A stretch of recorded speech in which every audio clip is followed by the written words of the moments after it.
Good evening and welcome to the March 11th, 2024 meeting of the Menlo Park Planning Commission. Established by state law, the commission is composed of 7 volunteer voting age residents appointed to 4-year terms by the City Council. The Planning Commission is not a policy-setting body, that's the City Council. The Planning Commission is a policy implementing body, and we review development proposals on public and private lands for compliance with our city's general plan and zoning ordinance, which can be found on the city's website. The commission reviews all development proposals requiring a use permit, architectural control, variance, minor subdivision, and environmental review associated with these projects. The commission is the final decision-making body for these applications unless appealed to the City Council. The commission also serves as a recommending body to the City Council for major subdivisions, rezoning, conditional development permits, zoning ordinance amendments, general plan amendments, and the environmental reviews and below market rate housing agreements associated with those projects. We work closely with staff in our city's planning division, which is responsible for coordinating enforcement of the zoning ordinance and related policies. Thank you for joining this evening. We encourage your participation, whether you are an applicant or member of the public. There will be an opportunity to speak publicly during general public comment as well as for each agenda item. Our clerk this evening, Ms. Began, can you explain how members of the public can participate during these public comment periods? Thank you, Chair Doe. Regarding procedures for tonight's meeting, for those presenting on an item on tonight's agenda, we kindly ask that you turn on your microphone and webcam during your presentation for your item. During the public comment period, members of the public will have an opportunity to share their comments or questions by clicking on the hand icon on your screen, upon which staff will introduce you and activate your microphone. Alternatively, for those calling into tonight's meeting, please press *9 on your keypad to notify staff that you have a comment. For any members of the public who are sharing a Zoom account or phone line with another commenter during this meeting, please inform staff at the start of your public comment, and staff will ensure that the other commenter speaks after you've finished your comment. If you are participating in person, please fill out a comment card and bring it to the clerk. With that said, I hand it back to you, Chair Doe. Thank you, Ms. Began. This meeting is called to order. We'll move to roll call. Commissioner Barnes. Present. Good evening. Commissioner Eric. Present. Commissioner Farrick. Here. Commissioner Riggs. Present. Vice Chair Schindler. Present. Commissioner Silverstein. Present. I am Chair Doe. I am also present. That makes 7 of us present tonight. For C, reports and announcements. Mr. Parada. Yes, thank you. Good evening, Chair Doe and members of the commission. So one report from staff tomorrow evening, March 12th, the City Council will be holding its annual goal setting workshop. So that will start at 5 p.m. tomorrow evening. So I encourage any members of the community listening, if you're interested, to attend. Is where the council discusses and identifies its goals or priorities for this calendar year. And so that concludes my reports and announcements. Happy to answer any questions. Thank you. Any questions for Mr. Parada? Do you know how long that planning setting session usually takes? So it's a couple hours typically. It's hard to gauge exactly how long it will take. It does start a little early tomorrow evening. Normal council regular meeting starts at 6. This will start 5. Probably 3 to 4 hours would be a rough estimate, but once again, rough estimate and can't be guaranteed.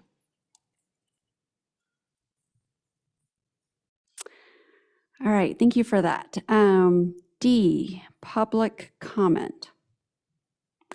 Under public comment, the public may address the commission on any subject not listed on the agenda. Each speaker may address the commission once under public comment for a limit of 3 minutes. You are not required to provide your name or city of residence, but it is helpful.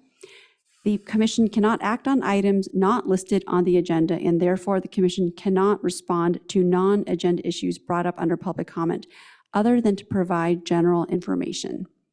Ms. Began. Thank you, Chair Doe. At this time, I can begin the public comment period if you'd like. Please. Okay. As of right now, I do not see any hands raised. and have not received any comment cards, but we can give it a minute to see if any come in. Sure, thank you.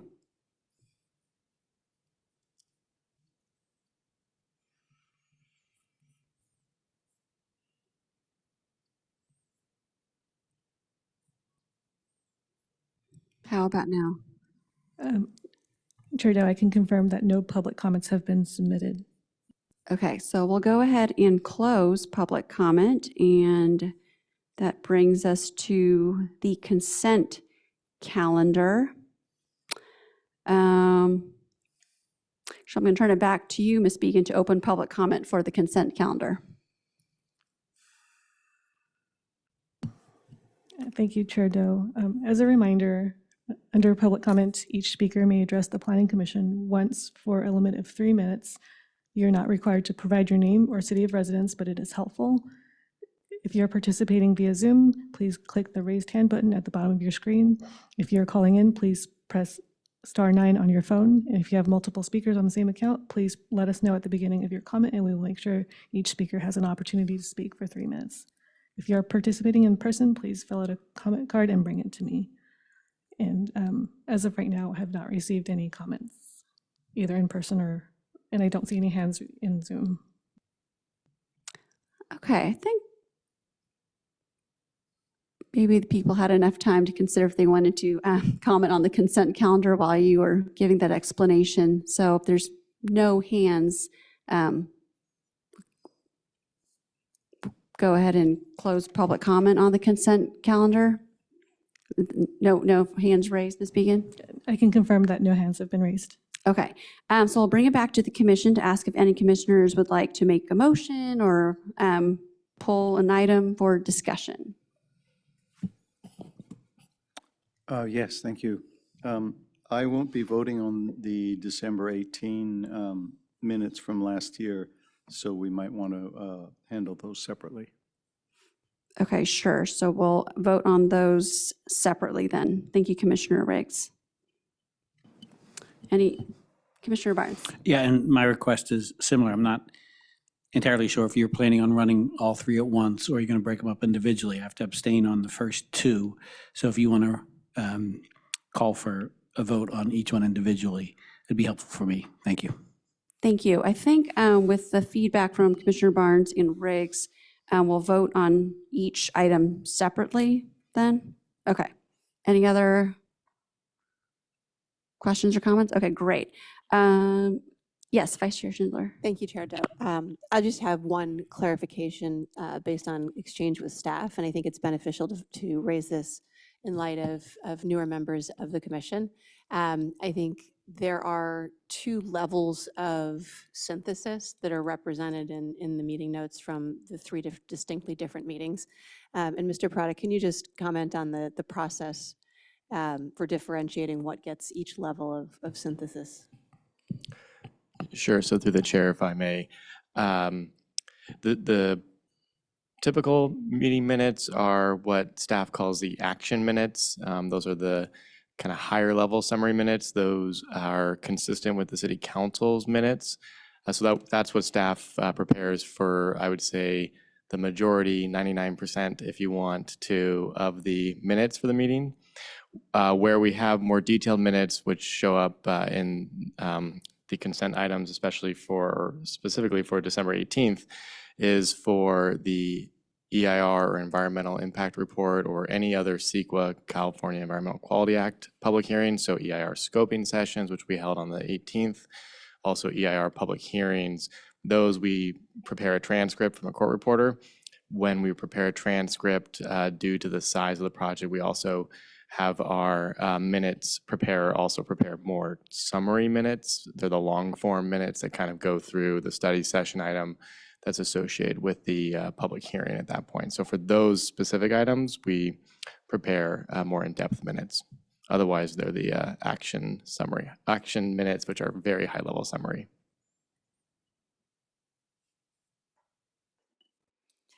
Thank you.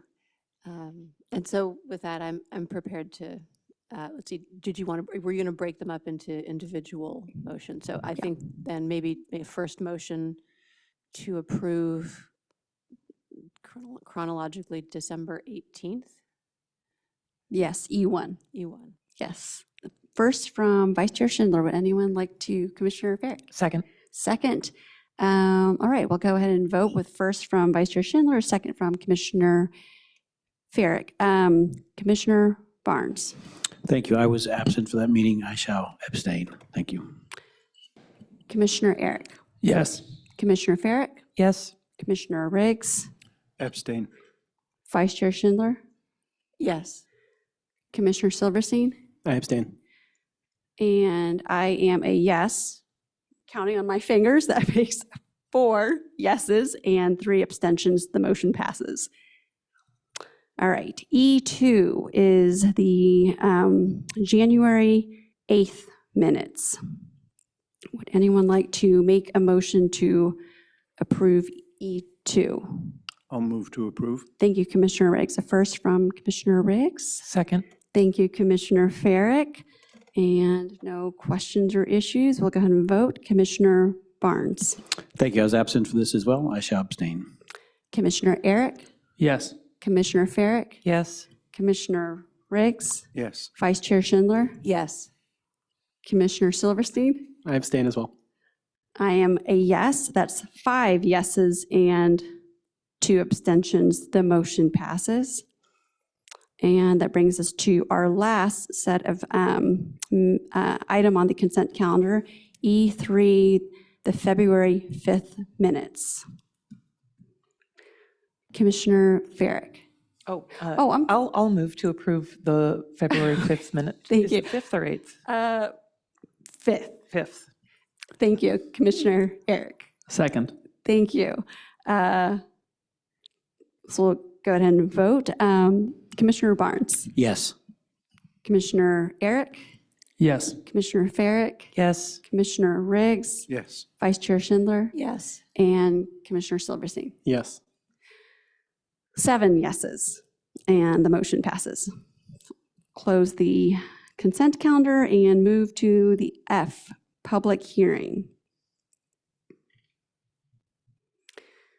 F1 is a use permit for 550 Kenwood Drive. Consider and adopt a resolution to approve a use permit to construct first-story additions and interior alterations to an existing non-conforming one-story single-family residence located in the R1U Single Family Urban Residential Zoning District. The proposed work would exceed 75% of the replacement value of the existing non-conforming structure in a 12-month period. Determine this action is categorically exempt under CEQA guidelines, Section 15301's Class 1 exemption for existing facilities. This item was continued from the meeting of February 26, 2024. And I believe Mr. Hochleitner, are there any updates? And I believe that the applicant will be also making some remarks as well. Good evening, Commissioners. There are no additional updates that I can provide or that I need to provide. The applicant is participating online and is available to answer any questions should you have them. Okay, great. And did the applicant want to make any verbal remarks, or is just available for answering questions? Just available for questions. Okay, great. Thank you. Any clarifying questions before we take public comment? Commissioner Riggs. Yes, I have a comment through the chair. It's really a request from staff. I've made a similar request before, but perhaps this staff report is more indicative of the issue. The first page of the staff report actually doesn't have the address of the project on it. For the last year, or approximately, one has had to read through the text in order to find the address of the project.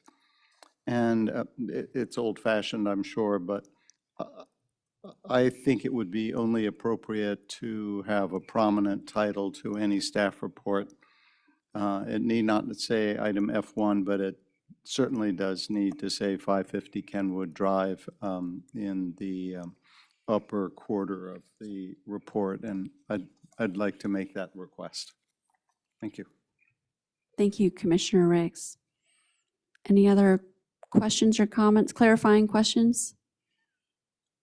No? Okay. We'll go ahead and take public comment on this item, please, Ms. Beacon. Thank you, Chair Doe. At this time, I have not received any comment cards and do not see any hands raised online, but we can give it a minute to see if any come in. Sure, thank you.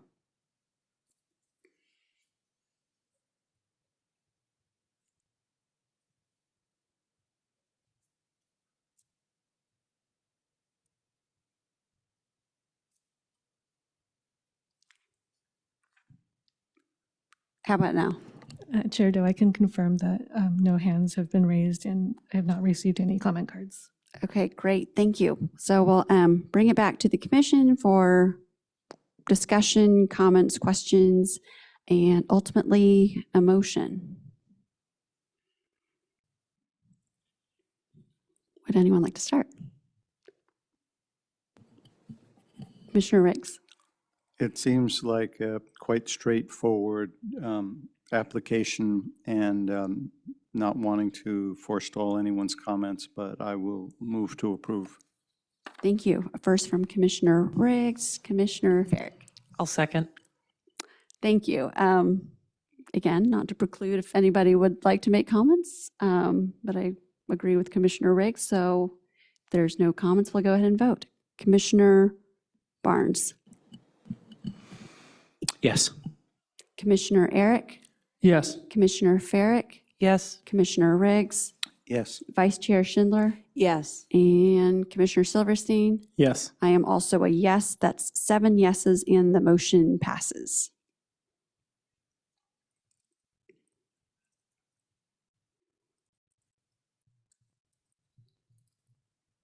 Our second item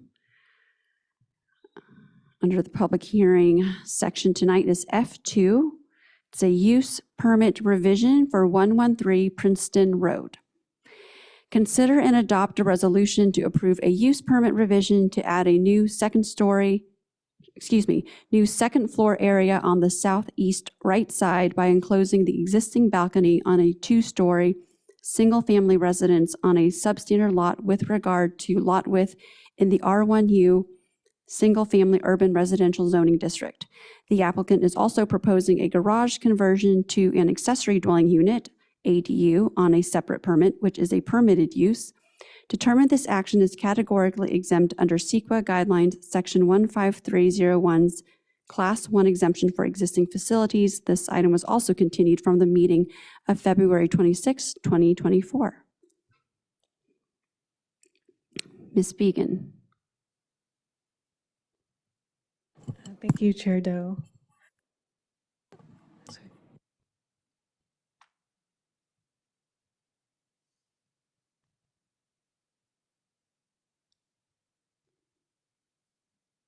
Thanks. So I do not have any updates for the project, but the applicant is available to make a presentation for the project. Okay, but first, if the property owners would like to speak, is that okay? Okay, thanks. Great, thank you.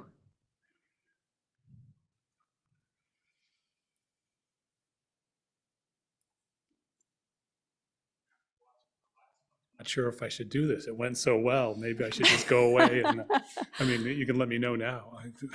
We're always happy to hear comments. And You're very kind. Okay. All right. I'll do. So, hi, my name is Mike Hochberg. I'm here with my wife, Ann, who helped me prepare some remarks on this. We very much appreciate your consideration of our plans to remodel our home. I wanted to take just like a minute or two, introduce our project, and then have our architect, Fatima Saqib, take you through the details a little bit more of this. And of course, we're happy to answer any questions along the way and that kind of thing. Okay? All right. So some background. We have lived in the Bay Area for about 28 years now, including a couple of years over in the Willows, then in Sunnyvale and in Los Altos. We raised 2 sons along the way, and moved to our home in Allied Arts in 2018 to begin the empty nest retirement phase of our lives. Yay. We really lucked out. Not only did we find a lovely house and property that really fit our needs and aesthetics, but we found a vibrant and very caring neighborhood community. It is not an exaggeration to say the move to Menlo Park saved my life. That's a story for another time, but true. Just to know that our street is filled with amazing people, and we hope 113 Princeton Road is our forever home. While we were really happy here, we felt there was just one more thing that would make our home even better. Anne is an artist, and we want to make a dedicated space for her work instead of just using the laundry room or the kitchen counter. So the main goal for our remodel is to transform a second floor patio into an art studio. Of course, once you start thinking about doing one little thing in a remodel, it snowballs. And so we're doing a bunch of other things too, which are mainly about making the place just a little bit closer to what we're doing. But none of these changes affect the footprint of the house, and Fatima, our architect, has been wonderful throughout, preserving the charming look and feel of the house, both inside and out, because we really love it. We have watched a lot of recordings of past commission meetings, and noticed that the main concerns are often brought up by neighbors and involve privacy. I think we're in a really good place here. We've been in communication with all our neighbors, and no one has expressed any kinds of concerns. And in fact, most of them are enthusiastic for our doing this, including the people on the right side of the house who are closest to all the work and to the new room, and they're very enthusiastic. And I think actually, from a privacy perspective, it's probably more private. We're enclosing an outdoor patio, which was completely open. Now there'll be walls, so it shouldn't be that. So anyway, I hope it's a very simple kind of decision, and I will let Fatima take you through some of the technical things. So thanks very much. Thank you.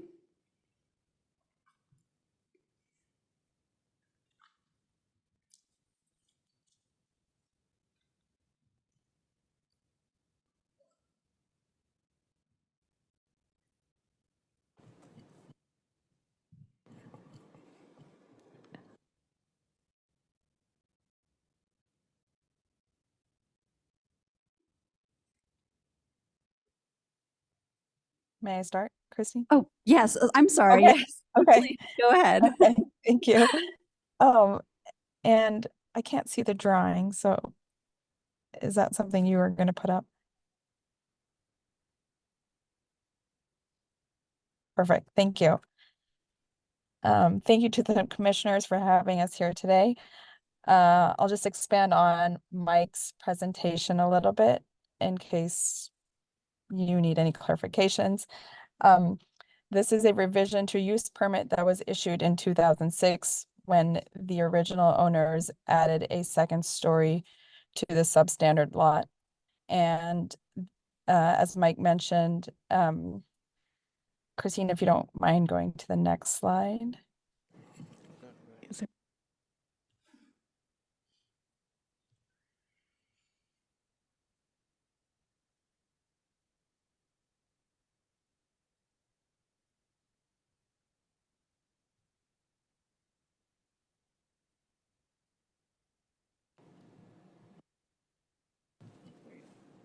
Okay, next again, sorry, when we get to the existing second floor plan.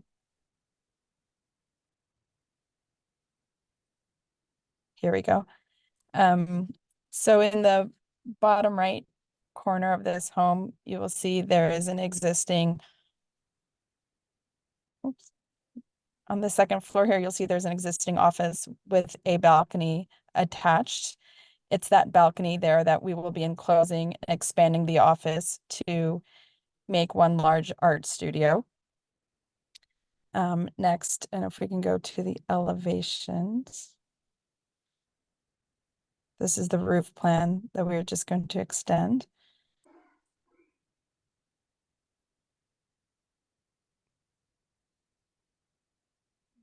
So yes, here, if you can go, sorry, back to the rear elevation. There we go. On the top drawing, you'll see this is the existing elevation where we've dashed in the removal of the patio wall and a sliding door. And then below, you'll see we've just enclosed extended the roof line, so kept the roof also at the first floor, and just replacing it with a set of windows that is standard design throughout the house. And then the next, if you can go to the right elevation. Yes, this one. If you'll see on the top again, we are removing another set of double sliding doors, removing the patio wall and expanding the wall, and again, adding another set of windows that matches the existing of the home. So we've maintained the roof line. It's a very subtle change on the exterior, mostly on the side and the rear. And really that's it. That's the project. Great, thank you. Any clarifying questions before we take public comment? I have a clarifying question, probably for staff. Sure, please. And this is a question just through my own naivete, but it seems like this project is conforming on everything except for the lot width. And were the lot width at least 65 feet, is it my understanding that this would not have had to come to the Planning Commission? Sorry, if I may, through the chair. So the lot is a substandard lot in regards to width. And am I reading it correctly that if the lot were just 65 feet instead of 60, then we wouldn't need a permit, and that's like the one thing that is non-conforming? Is that correct?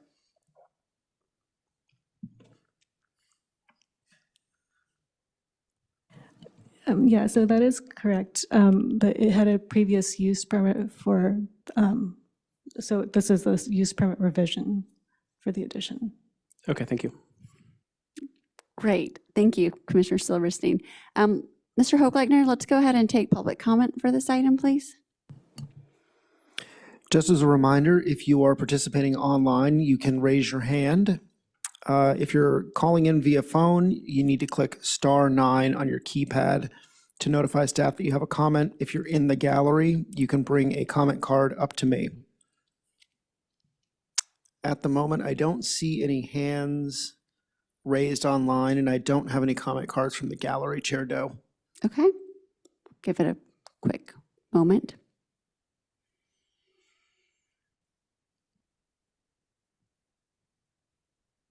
How about now? Still no hands, and I don't have any cards from the gallery. Okay, we'll go ahead and close public comment then and bring it back to the commission. Commissioner Farrick. Thank you. I'll start with a comment. I just want to appreciate the applicant's description and the architects. I agree. It actually does create more privacy. I appreciate that the height of the building didn't change too. It seems, very, very reasonable, and I hope you have a very successful art studio. So I would like to make a motion to approve this per the staff report. I Thank have you. a second. Thank you. First from Commissioner Farrick and a second from Commissioner Silverstein. Any other comments, Vice Chair Schindler? Thank you, Chair Doe. I do have one just clarifying question for staff. There's a reference in the staff report to the conditions of the original use permit from 2000 not having been fulfilled ahead of the building permit being issued. Could you clarify how the review process is different today than it was then? And the answer is not specific to this particular item, but I'd like to know how the process has improved so that we don't have similar issues occurring today.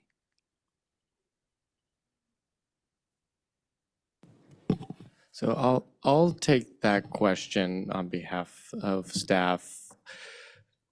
So we can't speak to how the initial conditions were not fulfilled through the building permit process. In general, our process hasn't changed much. Certainly errors do happen between Planning Commission action and building permit implementation, where conditions sometimes slip through the cracks, if you will.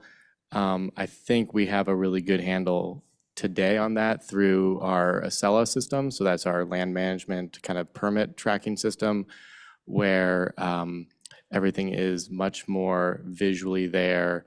It has workflows that do kind of prompt more directly to ensure that conditions are met. So I think from a implementation standpoint, we've improved with the use of technology, but also just with kind of better processes in terms of our routing, our reviews, our documentation of sign off through our old land management or record keeping system and our newer one that we use today. So I think we can't speak to, roughly 2000 era what occurred, but mistakes do occur, and this permit, with all the work that's being done, just by the nature of the project, would remedy that. Thank you for that clarification. And thank you to the applicant for going through the additional hoops of addressing the historical issues. I'm sure that was not pleasant to discover and created additional work for all involved parties to remedy. That's it. Thank you, Chair Doe. Thanks, Vice Chair. All right, we have a first and second on the table, so if there's not further discussion, Commissioner Barnes. Yes, thank you. My 2 cents on this project. I love this 1945 vintage era house. I think it's a lovely, lovely house, and Princeton is such a wonderful street. You're obviously within development standards. This is increasing the functionality of your home residents. Couldn't be happier to vote for this, and thank you to the architect for walking us through that. So with that, I'm prepared to vote. Thank you. Great, thank you. Commissioner Eric? Yes. Oh wait, are we, I thought you had a comment. We're ready to just. You're straight, okay, well, Sorry, we had a few more comments, just want to make sure everyone got it out. Now we're voting. Commissioner Barnes? Well, so now that I have the mic, I could talk all night until they cut me off. But I will vote in the affirmative for this project. Thank you. Commissioner Eric? Yes. Commissioner Farrick? Yes. Commissioner Riggs? Yes. Vice Chair Schindler? Yes. Commissioner Silverstein? Yes. I am also a yes. That's 7 yeses. The motion passes. Enjoy your studio and other modifications. Thank you. All right. So with that, we close the public hearing portion of our meeting and move to G, informational items. Mr. Parada.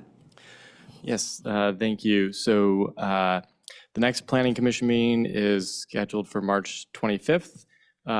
We're currently tracking 2 single-family home use permits for that meeting, as well as 2 development agreement annual reviews for the projects at 500 El Camino Real, the Middle Plaza project, and then 1300 El Camino Real, the Spring Line project. So those would be the annual reviews for those development agreements. And I will note for the record that in the near future, likely in April, we will likely have multiple development agreement annual reviews for the meta campuses in the Bayfront area.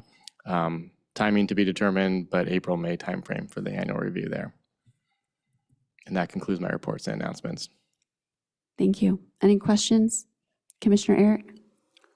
I don't have a question, but just to note, on the March 25th agenda, I think there's a use permit application for 108 Blackburn, or at least that's what the notice I received today said, and I will be recusing myself from that item because I live across the street.